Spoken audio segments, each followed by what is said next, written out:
I woke up that morning, not realizing that it was going to be one of the worst days of my life. The sun was slowly breaking through the curtains, flooding the room with warm light. It seemed like it would be a normal day in Los Angeles. I grabbed a cup of coffee, sat down by the window, and started flipping through the news.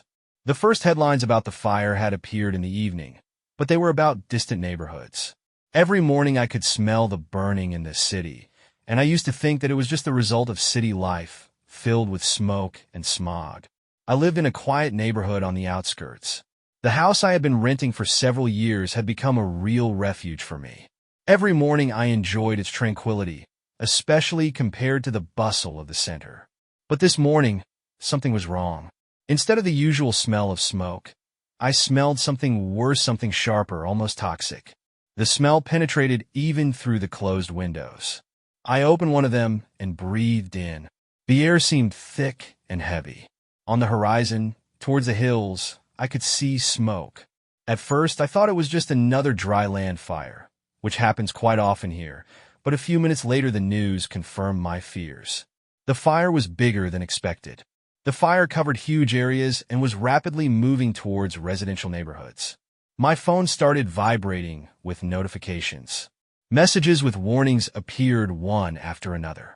City services urged residents to be prepared to evacuate. With every passing minute, the tension was building. I looked at my small living room, furnished with furniture I had collected over the years, and felt a strange mixture of fear and regret. What would I take with me if I had to leave everything behind? I started packing. First the essentials, documents, a laptop, a few changes of clothes. Every item in my hand seemed too important to leave behind. Should I take the album with photos? Will there be room for family heirlooms? There was no time to think. I threw a few books into my bag, grabbed some water, and thought about my neighbors. They also had to leave their homes. A small group of people had already begun to gather outside. Some were nervously smoking, others were trying to calm their children. The cars were lined up, ready to leave at any moment. I approached my neighbor, an older man who always helped me with minor repairs. He stood holding a cage with a cat in his hands. It was getting hotter and hotter around me. The sun, which usually brought comfort, now seemed like an enemy. Helicopters were circling in the sky, dropping water on the nearest fire centers. But even this did not provide relief. The fire was too strong, too uncontrollable. I decided to stay a little longer to help those who could not evacuate on their own. Some of the neighbors asked for help loading their belongings into the car, while others were looking for their pets.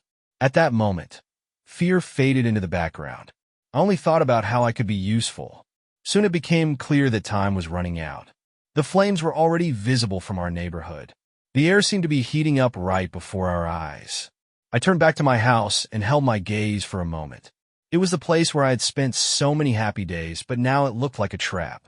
As I loaded the last bag into my neighbor's car, it became clear that I needed to move on. But instead of getting in the car, I stayed put. Something in me refused to just run away. There were still people in the neighborhood who needed help. My lungs started to hurt from the thick smoke. I wrapped a wet towel around my face and moved on. Some houses had already started to smolder. I saw people running around trying to save something. In an instant, I noticed a woman standing outside her house, hugging a little boy. She did not know what to do. I approached her and helped her get to the evacuation point, where several dozen people had already gathered. Looking back at all this, I felt fear growing inside me. But at the same time, I realized that I couldn't just leave these people. They were my neighbors, my community, and even though I didn't know what was coming next, I felt I had to stay strong. And so began that day, the day that changed my life forever. As the sun rose higher, the situation escalated. The fire, which had seemed like a distant threat before, was now advancing with inexorable force. I went back to where the firefighters were standing and offered my help. There were too few of them to cope with this scale of disaster. They worked nonstop, trying to contain the fire at least on the edge of the residential area. The air was heavy and full of smoke. Every breath seemed like a struggle. Thick black smoke covered the horizon, making the day look like twilight. I took a bucket of water and started helping to extinguish the small pockets of flames that were breaking through the protective line. Even this small job seemed hard, but I couldn't stand by. Suddenly, a group of volunteers approached me. They were of all ages, from young boys to elderly men and women. Each of them was trying to do something useful. We quickly organized ourselves, creating an impromptu water chain. It seemed that we were holding back the elements a bit, but it was an illusion. The fire was moving too fast. At one point, I saw one of the neighboring houses catch fire like a match. Firefighters tried to direct water at the flames, but the wind made the fire jump from one building to another. People were screaming, trying to find a safe place. I saw one family running from their house with only small bags in their hands.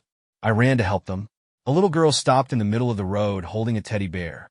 Her parents were shouting, urging her to run, but she stood there, stunned by panic. I picked her up and handed her to her father. Together we ran to a safer place. There, in the evacuation zone, many people had already gathered. Some were handing out water, others were providing first aid. In this chaos, I noticed a familiar figure. A tall man with thick dark hair and a confident look was helping an elderly woman out of a car. I was surprised to realize that it was Keanu Reeves. He was dressed in simple clothes, a t-shirt and jeans, and didn't look like a movie star at all. His actions were confident, but calm. He was helping people as if it were his daily routine. I watched him for a few minutes until I went back to work. Together with other volunteers, we moved water supplies to the temporary camp. Everyone worked without words, realizing that every second counted. The fire was getting closer, and although the evacuation continued, we could not leave these people without support. Several hours passed like a blur. I hardly felt time, only heat, smoke, and the smell of burning wood. When it started to get dark, the situation became even worse. Flames lit up the sky, creating an apocalyptic picture. People were afraid that the night would bring even more destruction. At some point, I saw Keanu again. He approached a group of children who were crying in fear and began to calm them down. His voice was quiet but confident. He told them that everything was going to be okay, that the firefighters were doing everything they could to save their homes. I saw their faces relax a little. At that moment, I realized that his presence here was not accidental. He was not just helping, he was inspiring people to stay strong. The night came quickly. We continued to work, trying to contain the flames and help those who were still in the danger zone. But I knew inside that this fight was far from over. As night enveloped the neighborhood, chaos reached its peak.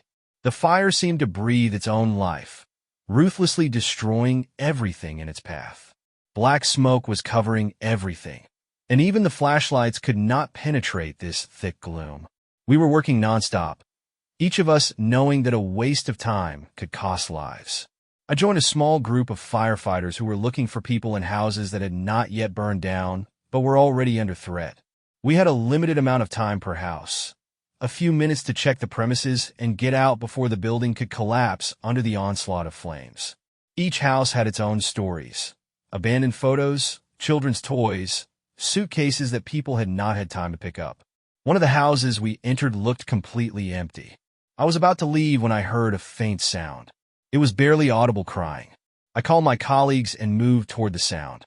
In the corner of a small room, covered by thick smoke, I found a woman with a dog. She was scared and almost unresponsive. We helped her get out, passing her from hand to hand through the chain of people helping with the evacuation. When we returned to the camp, the atmosphere was both tense and organized. People were trying to support each other. Some brought water, others helped the wounded. Among this crowd, I saw Keanu Reeves again. He was standing next to a group of volunteers, discussing a plan for further action. His calmness and confidence were almost tangible. I couldn't believe that the man I was used to seeing on the screen was here with us, fighting for the lives of others. His presence had an unusual effect on everyone. People looked at him as a source of inspiration. He helped not only physically, but also morally. I saw how he communicated with the volunteers, supporting them in these difficult hours. At some point, our eyes met, and he nodded to me. There was more to this gesture than a simple sign of recognition. It was a reminder that we are all here for the same purpose.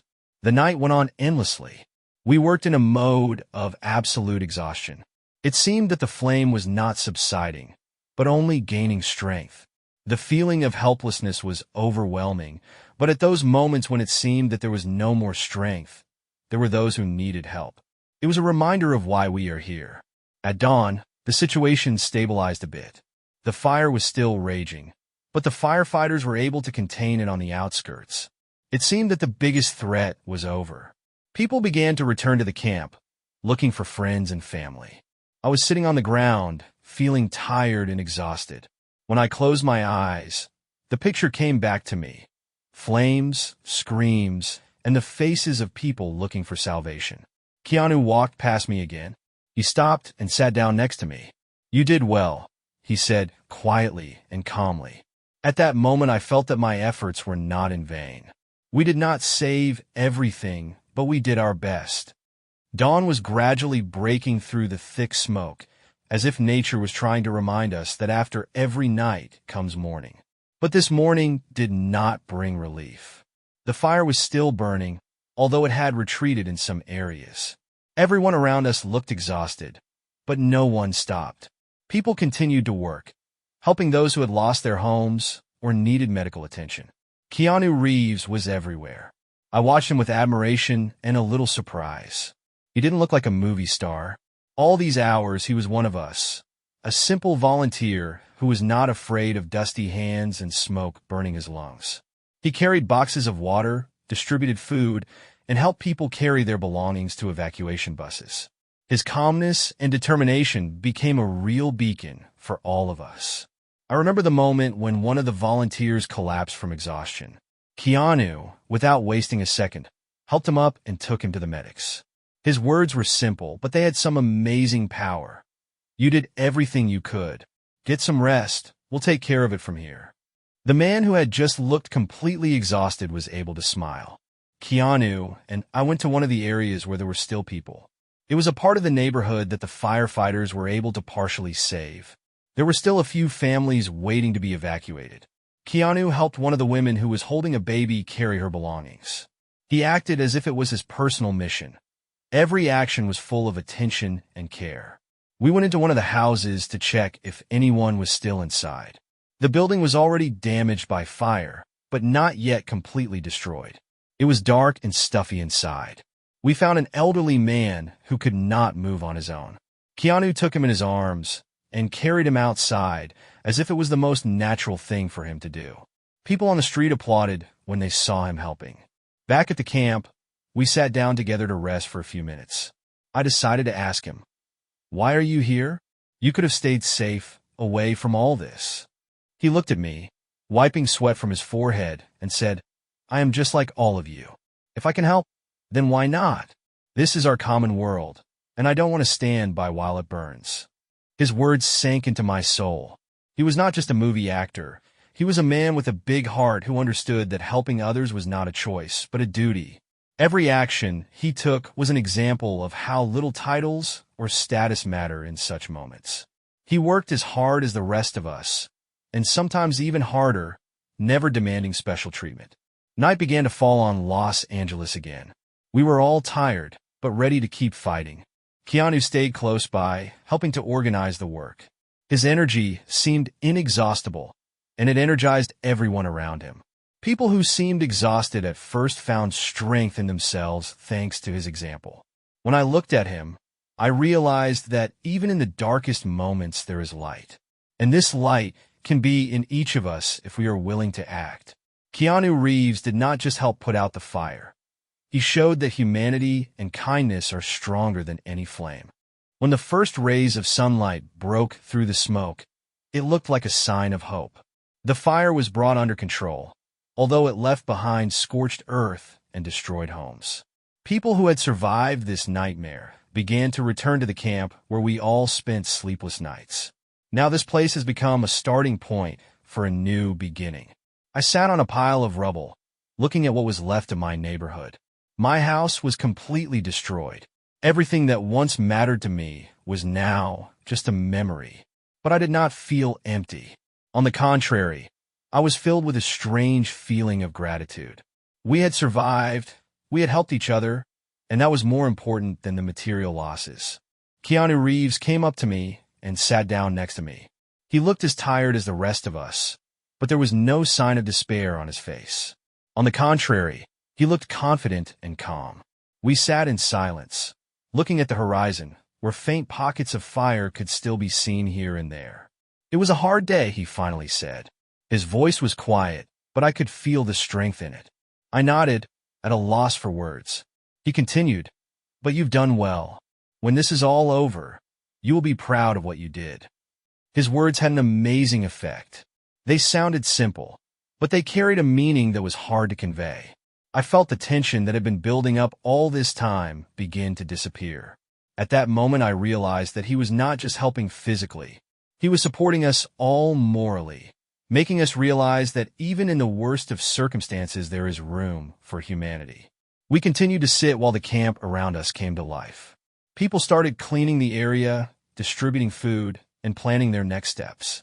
I saw Keanu walk up to a group of children who had lost their homes and start telling them stories. They were laughing, forgetting their fear and loss for just a moment. It was one of the most heartwarming scenes I have ever seen.